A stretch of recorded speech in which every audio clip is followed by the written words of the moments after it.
let's prepare our hearts and let's start our worship.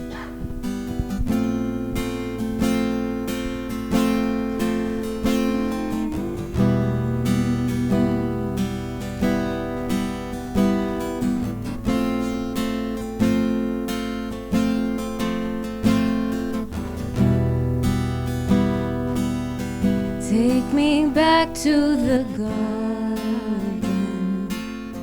Lead me back to the moment I heard your voice.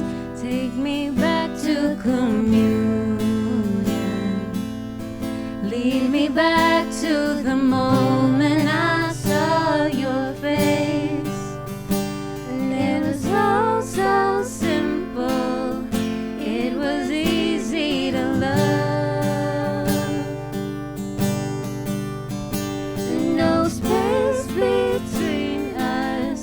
It was easy to trust,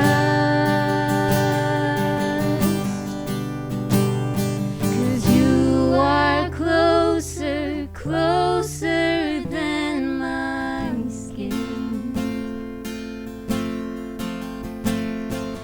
You are in the air I'm breathing in. And here's where the dead back to living. I feel my heart beating again.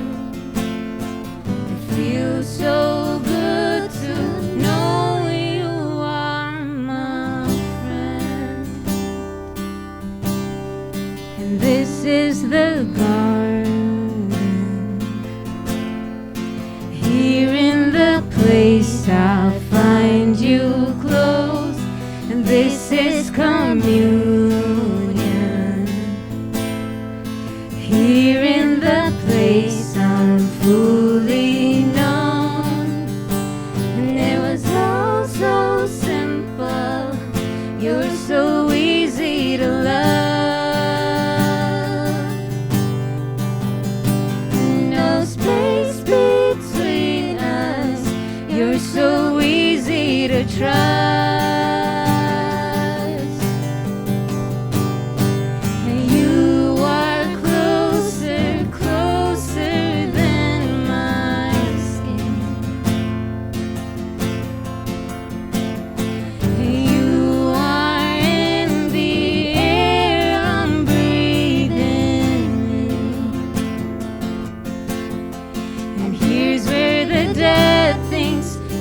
Back to living, I feel my heart beating again.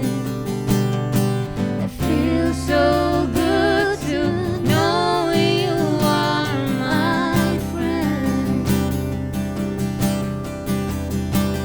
'Cause you are closer, closer than my skin. You are in the air I'm breathing in. And here's where the dead things come back to living. I feel my heart beating again. It feels so good to know you are my friend.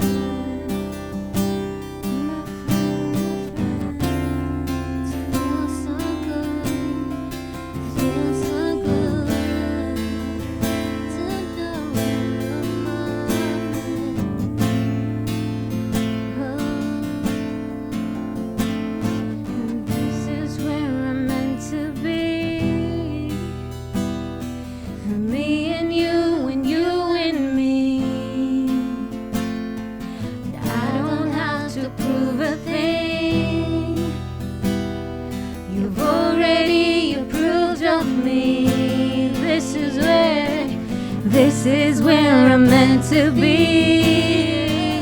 Me and you and you and me. I don't have to prove a thing. You've already approved of me. This is where I'm meant to to be. Me and you and you and me. I don't have to prove a thing. You've already approved of me. 'Cause you are closer, closer than my skin. You are in the air I'm breathing in. Here's where the dead things come back to living. I feel my heart beating again. It feels so good to know you are my friend.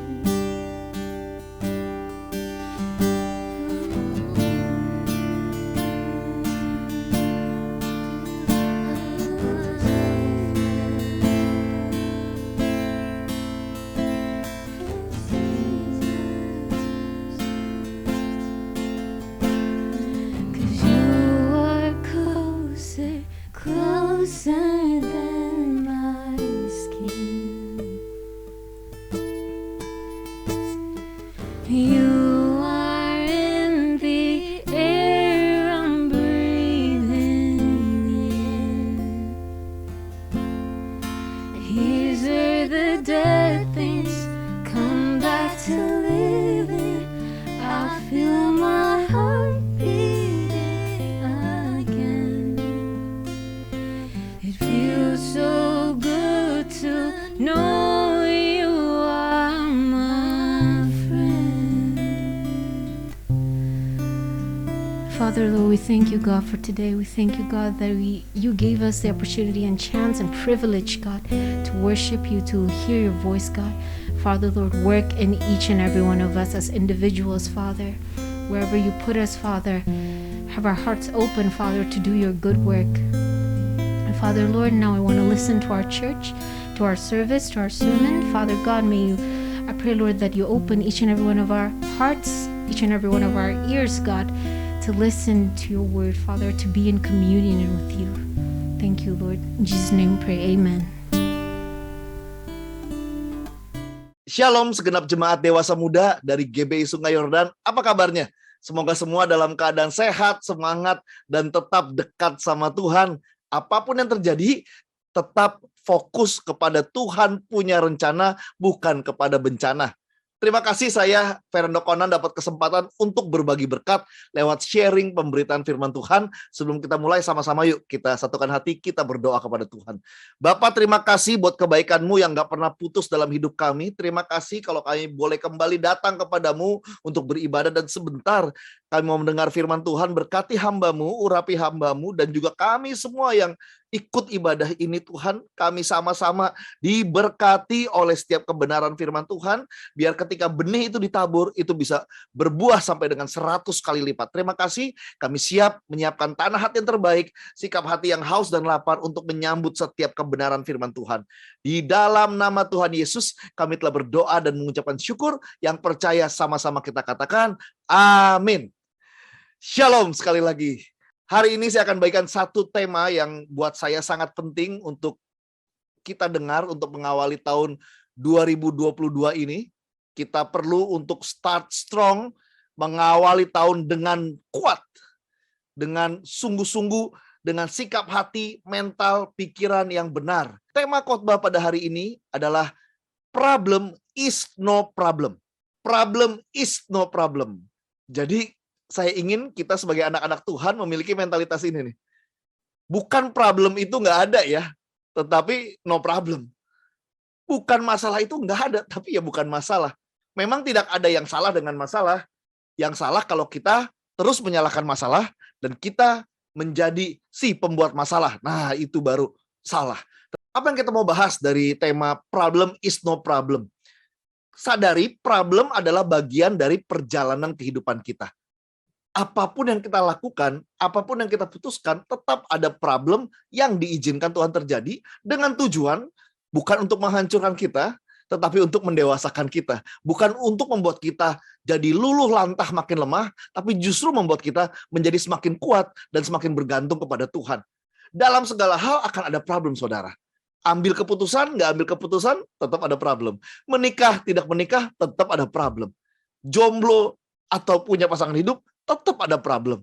Punya anak, nggak punya anak, tetap ada problem. Jadi intinya bukan masalah problem ada atau tidak, tapi bagaimana kita menyikapi setiap problem yang diizinkan Tuhan terjadi. Nah, ikut Yesus ada masalah, nggak ikut Yesus lebih-lebih lagi. Ada masalah dan gak ada tempat untuk bergantung. Jadi masalah atau problem itu memang bagian dari hidup kita. Apapun masalahmu, percayalah Tuhan lebih besar daripada masalahmu. Apapun masalah kita, Tuhan lebih besar daripada masalah kita. 1.000 boleh rebah di kiri, 10.000 rebah di kanan, tetapi itu tidak menimpa kita. Kita tetap kuat berdiri karena kita berdiri, berjalan bersama dengan Tuhan. We walk by faith. It not by sight. Karena kita berjalan dalam iman. Nah, teman-teman yang dikasih Tuhan, hidup yang ideal tuh hidup seperti apa sih? Jangan sampai nih, kita itu berpikir hidup yang ideal itu adalah hidup yang tidak ada masalah. Tidak ada masalah sama sekali. Itu ideal, Pak. Oh, kalau begitu kesaksian kita gimana? Karena dari masalah-masalah yang diizinkan terjadi, itu akan membuat kita memiliki kesaksian indah. Bagaimana kita melewati setiap masalah bersama dengan Tuhan. Kesaksian hidup Ayub, Daniel, Sadrak, Mesak, Abednego, Paulus, dan tokoh-tokoh Alkitab lainnya, kesaksian mereka yang tulis di Alkitab sangat menggubahkan, menginspirasi, dan sungguh-sungguh mencerahkan kita. Bahkan membangkitkan iman kita. Kenapa? Karena ada masalah-masalah yang diizinkan Tuhan terjadi dan mereka melewatinya bersama dengan Tuhan. Sehingga kesaksian mereka sungguh-sungguh dahsyat, saudara. Ada 2 hal penting yang ingin saya bagikan untuk kita sama-sama bisa paham dan menghidupi mentalitas bahwa masalah bukanlah masalah. Problem is no problem. Yang pertama adalah kita perlu memiliki yang namanya right perspective atau perspektif yang benar. Cara pandang yang benar. Kunci untuk kita bisa menghadapi masalah hidup dan kita bisa menghadapinya dengan produktif, jadi garam dan terang, adalah yang pertama, kita perlu memiliki sudut pandang yang benar. Cara kita memandang itu menentukan sikap kita. Ada orang dievaluasi, terima kasih, tapi ada orang dievaluasi, dia sensi. Evaluasinya sama, tapi yang satu emosi, sensi, yang satu terima kasih. Karena cara pandangnya beda. Yang satu memandang evaluasi sebagai suatu bentuk perhatian, lebih baik teguran yang nyata daripada kasih yang tersembunyi. Yang satu memandang evaluasi sebagai bentuk serangan, sehingga dia baper, take it personally, sakit hati. Cara pandang kita menentukan. Ada orang ketika ke suami gitu ya, ke istrinya galak sekali, tapi ke customer, ke kliennya itu ramah sekali. Kok bisa begitu? Cara pandangnya beda. Dia memandang customer sebagai sumber pemasukan, dia memandang istri sebagai sumber pengeluaran. Cara pandangnya beda, pakai sikapnya beda. Cara pandang kita sebagai kehidupan itu penting sekali. Cara pandang yang salah akan membuat kita memperbesar masalah. Bagaimana kita memandang kehidupan? Ketika cara pandang kita salah, mudah kita berkata ketika ada masalah, Tuhan tidak adil. Takdir ini kejam. Sehingga keadaan yang buruk dengan cara pandang yang buruk, wah, hidup kita semakin terpuruk, saudara. Perspektif salah akan membuat semuanya juga jadi salah. Kita nggak sempat melihat kesempatan. Kita lihat Saul sama Daud. Ketika menghadapi Goliat, apa yang terjadi? Cara mereka memandang beda. Saul melihat dengan sudut pandang dunia, hati ini gede banget nih. Habislah gue. Gue bisa apa ya? Gue bisa bikin apa ya? Tapi saya percaya Daud memandang Goliat. Wow, ini besar sekali. Tuhan mau buat apa ya? Apa yang Tuhan bisa lakukan ya? Untuk membuat aku bisa menang dari situasi ini. Dan kita lihat loh, dalam karirnya Daud, dalam kisah hidup Daud, Goliat itu sungguh-sungguh menjadi pembeda. Daud tuh terendorse oleh Goliat. Jadi masalah itu bisa dipakai oleh Tuhan untuk mengendorse kita dalam kehidupan ini. Dipromosikan, entering the next level. Nah pertanyaannya, apakah ada di sini yang ingin di-endorse hidupnya? Nah, bersiap-siaplah, kuat, berani, percaya, beriman menghadapi masalah yang diizinkan Tuhan terjadi, saudara. Karena performa di tengah-tengah masalah itu yang menjadi pembeda. Kalau kita bisa perform bagus di tengah situasi sejuk-sejuk saja, ya udah, biasa aja gitu, ya oke. Tapi kalau di tengah situasi semua orang takut, semua orang panik, negatif, seperti bangsa Israel waktu itu, tetapi respon kita benar. Perspektif kita benar, sehingga sikap kita benar. Nah, ini yang pembeda, saudara. Dan itu dimulai dari perspektif yang benar. Pakailah perspektif Tuhan, God's view. Apa rencana Tuhan dalam situasi ini? Jadi memang kita jangan sampai cara pandang kita membesar-besarkan masalah, saudara. Alkitab berkata, masalahmu tidak pernah melebihi kekuatanmu. Masalah nggak pernah ditujukan untuk membuat kita hancur lebur. No. Kita mengenal Tuhan yang sama. Masalah diizinkan Tuhan, saya percaya untuk membuat kita menjadi saksi-saksinya Tuhan. Masalah yang ada jangan bikin kita menjadi sanksi akan kebaikan Tuhan, tapi justru kita menjadi saksi bahwa Tuhan itu baik, saudara. Nah, kita lihat kebenaran firman Tuhan. Ini ayat yang sangat terkenal. 1 Korintus 10 ayat 13. Pencobaan-pencobaan yang kamu alami ialah pencobaan-pencobaan biasa yang tidak melebihi kekuatan manusia. Sebab Allah itu setia dan karena itu Ia tidak akan membiarkan kamu dicobai melampaui kekuatanmu. Pada waktu kamu dicobai, Ia akan memberikan kepadamu jalan keluar sehingga kamu dapat menanggungnya. Pertanyaannya, percayakah saudara terhadap ayat ini? Pasti percaya. Tapi pertanyaannya, seberapa percaya saudara akan ayat ini? Kalau di scoring 1 sampai 10, skornya berapa nih percayanya? 6, 7, atau 10? Kalau Anda bilang, saya sih percaya ayat ini 10.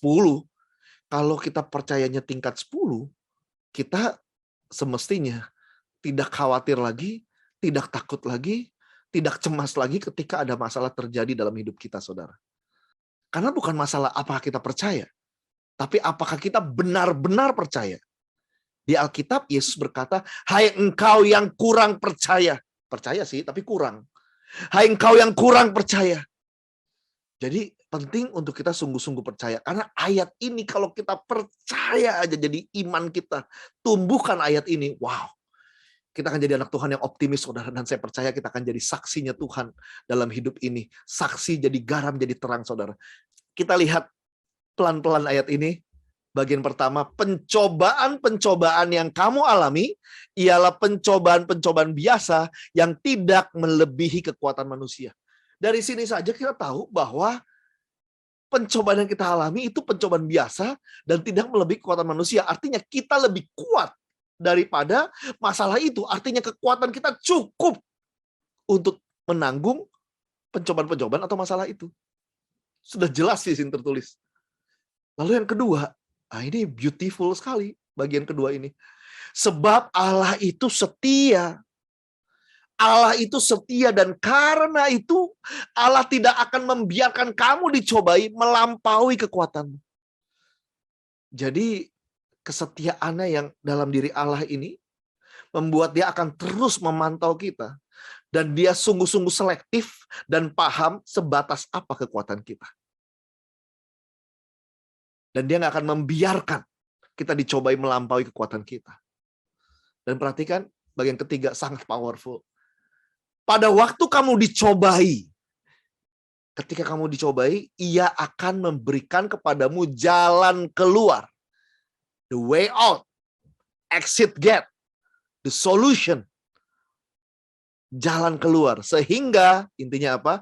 Kamu dapat menanggungnya. Intinya, kita punya kekuatan, saudara, yang daripada Tuhan untuk bisa bertahan, tetap jadi saksi Tuhan, tetap memiliki kualitas sikap yang benar, walaupun situasi dan orang-orang tidak benar.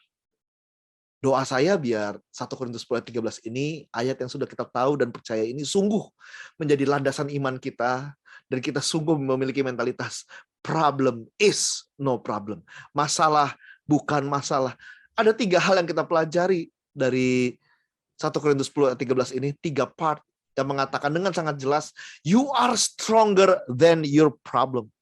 Kamu lebih kuat daripada masalahmu. Yang kedua, God is in control and God is faithful. Tuhan itu setia dan dia nggak akan membiarkan. God is in control. Yang ketiga, God will make a way. Tuhan akan buka jalan bagi hidupmu.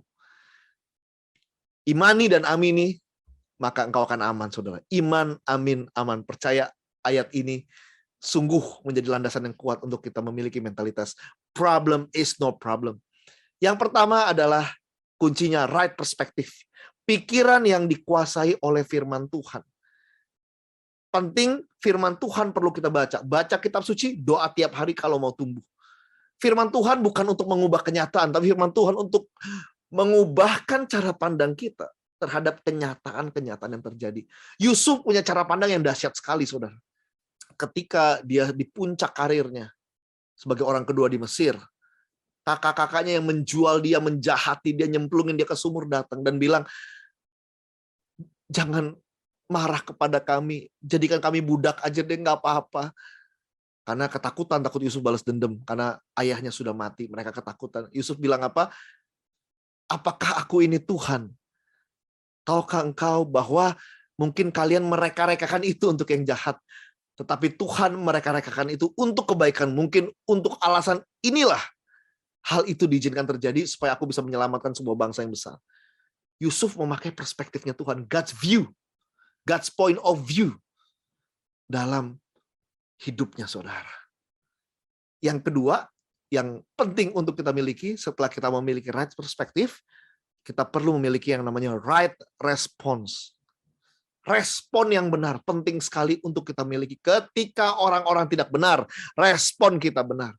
Ketika situasi tidak benar, respon kita benar. Saudara, ada salah satu rumus kehidupan, ya, namanya E plus R sama dengan O, ero. E ini bicara event. E ini bicara event. O ini bicara outcome. E ini bicara respon. Kalau eventnya negatif, event itu bicara hal-hal yang terjadi, peristiwa, orang-orang yang mungkin nyebelin, situasi yang nyusahin. Kalau eventnya negatif, lalu respon kita juga negatif, outcome-nya sudah pasti juga negatif. Tapi kalau respon kita benar, ya, segala jenis respon B deh, respon benar, respon berani, respon bijak, respon beriman. Nah, kalau respon kita benar karena lahir dari perspektif yang benar, ininya positif, event negatif, respon kita positif, outcome-nya ini bisa menjadi positif. Andai kata tetap diizinkan belum positif, mentalitas kita positif. Coba event, kita berjualan, dapat customer yang karakternya jelek, nyebelin. Lalu respon kita nggak kalah jeleknya, ya nggak akan transaksi. Respon ini penting. Nah, banyak orang responnya nggak dia bangun. Jadi, ya udah, outcome saya jelek, karena saya punya event yang jelek yang saya alami. Wajar dong, saya sekarang tidak bisa perform, nggak tahu lagi COVID. Wajar dong sekarang saya baperan, nggak tahu. Saya dulu disakiti sama keluarga saya. Jadi bukannya ero, tapi EO. Wah, ini banyak yang responnya EO nih. Padahal mestinya ero. Perhatikan respon kita. Jauhi dari segala virus L nih. Virus L. Apa itu? Lemes, letoy, lunglai, lamban. Segala virus L dah. Penting kita memiliki respon yang benar, dan itu lahir daripada perspektif yang benar, yang lahir daripada kebenaran. Firman Tuhan kalau kita masukin ke kepala kita, di tengah keadaan tidak baik, kita tetap bisa melihat Tuhan itu baik. Tapi kalau firman Tuhan nggak masuk ke perspektif kita, nggak kita masukin di tengah keadaan baik, kita bisa lihat aja ada yang nggak baik. Tuhan itu jahat, dunia tidak adil, jadi ngaco. Right response. Roma 13 ayat 14a, terjemahan sederhana Indonesia berkata, marilah kita menjadi seperti Tuhan kita Kristus Yesus, supaya waktu orang melihat apa yang kita lakukan, mereka seperti melihat Kristus di dalam diri kita. Mari kita menjadi seperti Tuhan kita Yesus Kristus. Yang tadi memandang bagaimana Tuhan memandang, yang ini bertindak bagaimana Tuhan bertindak. Dalam hal ini, dalam konteks masalah yang saya hadapi ini, kira-kira di posisi ini Tuhan akan bertindak seperti apa? Supaya waktu orang melihat apa yang kita lakukan, dia sama seperti melihat Kristus dari diri kita. Salah satunya praktekkanlah kasih. Karena Yesus itu sungguh pengasih. Makanya kalau kita mempraktekkan kasih, kita sedang belajar menjadi seperti Kristus, saudara. Respon itu adalah sebuah pilihan. Hanya ada dua macam respon. Respon benar, respon salah. Di tengah masalah, akan lebih mudah kalau berespon salah. Tapi kita nggak jadi garam, nggak jadi terang, saudara. Tapi ketika kita situasi tidak benar, orang tidak benar, respon kita tetap benar. Nah ini kita sungguh menjalankan apa yang Tuhan inginkan, yaitu kita menjadi seperti Kristus. Respon super penting. Jangan sampai respon kita itu setengah hati, sesuka hati. Tapi respon benar kita ini perlu sepenuh hati. Karena kita belajar bagaimana Yesus berespon, seperti itulah kita juga mau merespon, saudara. Berespon salah, itu kita cenderung menuruti ego kita. Egois kita, daging kita. Tapi berespon benar di mana kita mengikuti hati nurani kita. Minta kuasa campur tangan pimpinan Roh Kudus untuk kita mampu untuk senantiasa berespon benar, saudara. Sebagai suami, sebagai istri, sebagai anak, sebagai pekerja, sebagai leader, pastikan kita punya right perspektif dan kita punya right respon yang benar, saudara. Trust the process dalam kehidupan ini. Karena Tuhan akan izinkan situasi-situasi hidup-hidup yang memang perlu kita lewati dan itu mungkin tidak ideal. Nah, penting untuk kita trust the process. Nikmati proses yang ada. Ingat, ketika ada masalah terjadi, ketika masalah diizinkan terjadi, pertama perlu kita paham, Tuhan nggak salah. Tuhan tidak salah. Jangan pernah salahkan Tuhan dengan cara nggak Tuhan-Tuhanan lagi, malas-malasan sama Tuhan, nggak cari Tuhan lagi. Tuhan tidak salah. Yang kedua, periksa apakah mungkin ada yang salah dari diri kita. Cek itu dulu. Ada yang salah nggak ya dari yang saya lakukan? Kalau misalnya tidak ada, ya tidak ada juga, kita nggak salah dan Tuhan nggak pernah salah, ya udah mungkin memang itu proses yang sedang berlangsung. Karena bisa jadi ada kesalahan dari kita. Nah kita perlu bertobat perbaiki. Tapi kalau kita pun merasa nggak salah, ya udah jalani aja, trust the process. Itu proses yang sedang berlangsung dan itu akan membuat kita sungguh. Kalau respon kita benar, kita akan menjadi terang, menjadi garam lewat kesaksian hidup kita, saudara. Kalau kita ingin menginspirasikan, menguatkan, memberkati orang-orang yang sedang menghadapi masalah, penting untuk kita juga menang terhadap masalah. Always right response.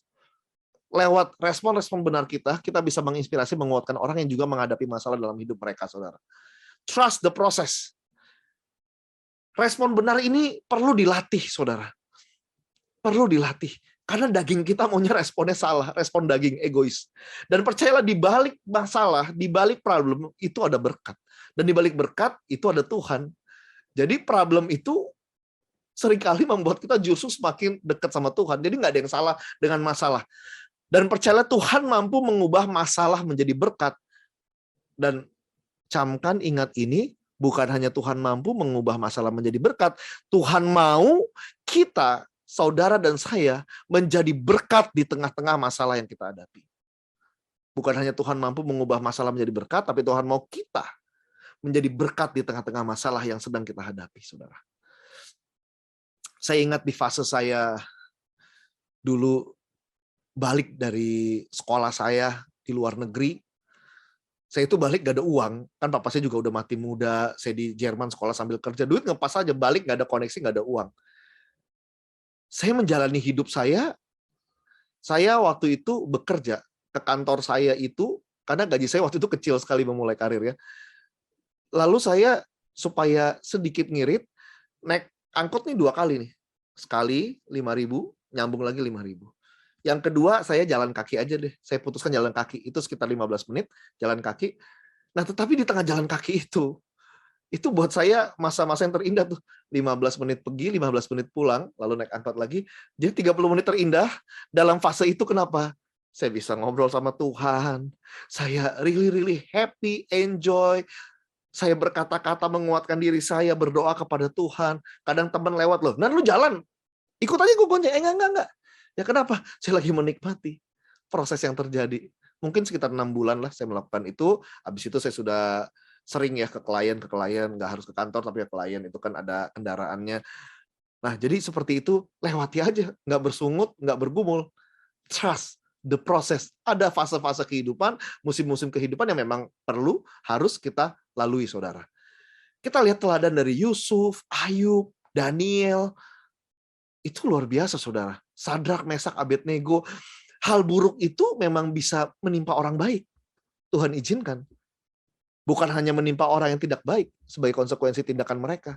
Tapi hal buruk bisa diizinkan Tuhan menimpa orang baik. Supaya apa? Supaya si orang baik menjadi semakin baik. Dia punya kesaksian yang luar biasa, saudara. Jadi kalau Anda merasa, saya orang baik, kok diizinkan begini loh. Intinya Tuhan pengen si baik ini menjadi semakin baik. Semakin kuat mentalnya. Sehingga balik lagi, menjadi saksi, itu amanat Tuhan untuk kita sungguh lakukan. Jadi saksi, bukan jadi sanksi sama Tuhan, tapi jadi saksi untuk Tuhan. Percayalah, tujuan dari masalah itu diizinkan bukan untuk membuat kita menderita, membuat kita hancur lebur, no. Justru itu dipakai Tuhan untuk membuat kita menjadi pribadi yang lebih baik. Pribadi yang bergantung terus kepada Tuhan, saudara. Tokoh-tokoh di Alkitab adalah orang-orang biasa.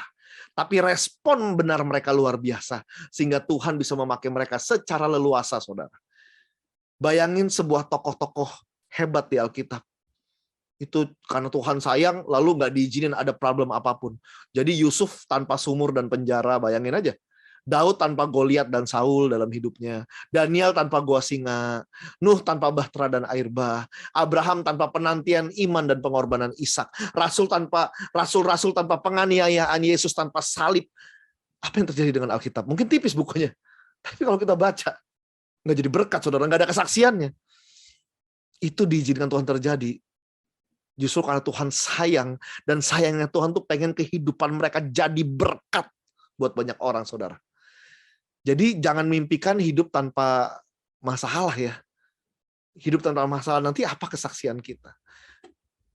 Apa Daniel, Yusuf, Ayub, dan tokoh-tokoh lainnya. Mereka punya kesaksian yang luar biasa karena mereka menang terhadap masalah-masalah yang mereka hadapi. Saudara, ini ayat penutup. Ayat yang sangat bagus sekali. Dan Allah sumber segala kasih karunia yang telah memanggil kamu dalam Kristus kepada kemuliaannya yang kekal, akan melengkapi, meneguhkan, menguatkan, dan mengokohkan kamu sesudah kamu menderita seketika lamanya. Jadi Allah sumber kasih karunia yang telah memanggil kamu, memilih kamu dalam Kristus. Dia akan melengkapi, meneguhkan, menguatkan, mengokohkan kamu sesudah kamu menderita seketika lamanya. Jadi ketika kita melewati sebuah pencobaan atau masalah hidup, percayalah, ayat ini berkata, engkau akan menjadi pribadi yang lengkap, pribadi yang teguh, pribadi yang kuat, pribadi yang kokoh setelah engkau melewati problema yang ada. Dan itu akan membuat kita sungguh menjadi saksi buat Tuhan, saudara. Ketika Anda merasa lemas, tidak ada gairah, tidak ada tenaga, ingat aja undangan Yesus, Matius 11 ayat 28. Hai engkau yang letih, lesu, dan berbeban berat, mari datanglah kepadaku, aku akan berikan engkau kelegaan. Ini undangan daripada Yesus, saudara. Jadi nggak ada alasan bahwa ketika ada masalah terjadi, kita berkata, aduh kok udah nggak ada tenaga. Ya itu datang kepada Yesus, kau akan diberikan kelegaan. Jadi saudara, pesan saya, doa saya untuk kita sama-sama memiliki mentalitas, menghidupi mentalitas, problem is no problem. Tuhan lebih besar daripada masalahmu. Bahkan masalahmu tidak pernah melebihi daripada kekuatanmu. Miliki perspektif yang benar, right perspektif, cara pandang yang benar, yang lahir daripada kebenaran. Yang kedua, miliki respon yang benar. Right perspektif and right response. Itu akan membuat kita bisa berkata, problem is no problem. Saya berdoa agar saudara sungguh-sungguh diberkati oleh setiap kebenaran firman Tuhan yang dibagikan. Mari sama-sama kita satukan hati kembali, kita berdoa kepada Tuhan. Bapa, terima kasih atas kebaikan-Mu, atas firman-Mu Tuhan, yang mengingatkan kami, mengajar kami. Problem is no problem. Ajar kami untuk memiliki perspektif yang benar. Cara pandang Tuhan dalam melihat masalah. Ajar kami untuk percaya bahwa masalah yang ada tidak melebihi kekuatan kami. Tuhan itu setia. Tuhan nggak membiarkan kami dicobai melampaui kekuatan kami. Dan Tuhan akan memberikan jalan keluar ketika kami dicobai. Biarlah itu menjadi perspektif kami dalam memandang setiap masalah yang ada. Dan juga bukan hanya right perspektif, tapi juga right response. Sangkal diri, pikul salib. Ajar kami untuk berespon benar ketika orang-orang dan situasi tidak benar. Agar kami bisa menjadi saksi Tuhan. Apapun yang kami kerjakan, itu bisa memberkati orang-orang, menginspirasi orang-orang, dan nama Tuhan dipermuliakan. Kami butuh pimpinan Roh Kudus untuk kami bisa kuat menghadapi masalah, memiliki perspektif yang benar, dan respon yang benar, dan kami percaya kami bisa menyenangkan hati Tuhan, dan sungguh-sungguh nama Tuhan yang dipermuliakan. Terima kasih Tuhan, hamba telah selesai, materaikan setiap firman yang dibagikan ini, sungguh menjadi kekuatan dan rema bagi setiap jemaat yang mendengarnya. Di dalam nama Tuhan Yesus kami telah berdoa dan mengucapkan syukur. Yang percaya sama-sama kita katakan, amin. Selamat hari Minggu, Tuhan Yesus memberkati. Shalom.